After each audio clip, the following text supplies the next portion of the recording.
How's it going, everybody? I'm Joe Linder with Joe's Phenomenal, and today we're going to be talking about Joe's Phenomenal Maple Monkfruit Mustard Menagerie. Whoa! Which is our newest dressing in our line. This is actually our answer to honey mustard dressing, which happens to be one of my favorite dressings. Back before we started the company, I used to eat honey mustard dressing all the time, and I didn't realize that it's basically honey with a tiny bit of mustard and a whole bunch of mayonnaise and some sugar slapped in there. Whoa. Needless to say, I stopped having it at that point. Our mustard isn't exactly like a honey mustard, but we've taken a little different take on it. We used monk fruit extract to sweeten it. We've got a little bit of a combination of yellow and brown mustard seeds in there, so it's a little bit like a Dijon mustard, almost like a sweet Dijon.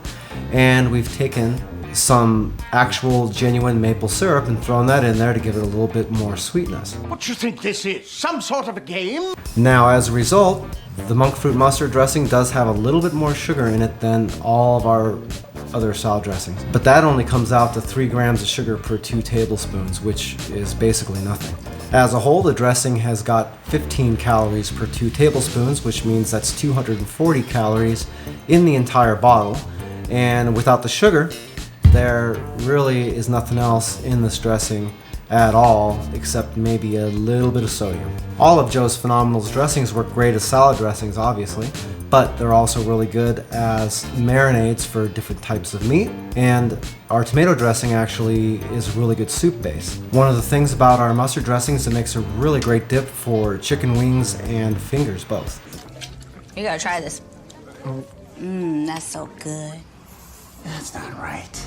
In fact, if you visit our website, you'll be able to see quite a few recipes that we have up there that are totally dependent upon one or more of our salad dressings being used as ingredients. We even have one up there where we have a lasagna that we're using both the tomato dressing and the mustard in combination to basically make a chicken parmesan style lasagna. So that's pretty good.